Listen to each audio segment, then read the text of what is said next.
Hi friends, welcome back to my channel. Boy, खौबो आंनि गोदान भिडिअ बराय हरबाय आसा खालामो दिनैबो आंनि भिडिअखौ जोबजासिम नायलांगोन होननानै थ'थ' बिदिब्ला भिडिअखौ स्टार्ट खालामसैथ' लोगोफोर दिनैनि भिडिअखौबो अननानै जोबजासिम नायलांदो आं मा खालायो अननानै दिनैबो जोबजासिम नायलांदो थ'थ' बिदिब्ला भिडिअखौ जागायजेननोसै ओंखाम ओंख्रि संगासिनो दं आं ओरैजाय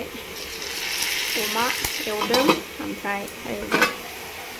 दाउ लकेल एवगासिनो दं खुमब्राजों संनो खुमब्राजों जागोन दाउ लकेलखौ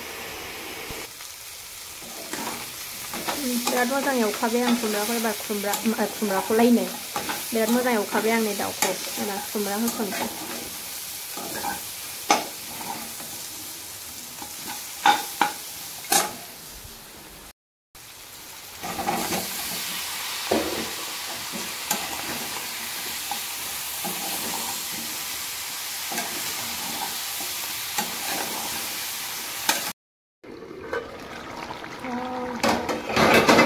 मोनबाय आंना खुमब्रा ओंख्रियानो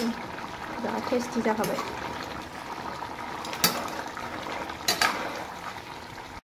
दाउजों खुमब्राजोंआ मोनबाय नै आंना जा टेस्टि नुखाबाय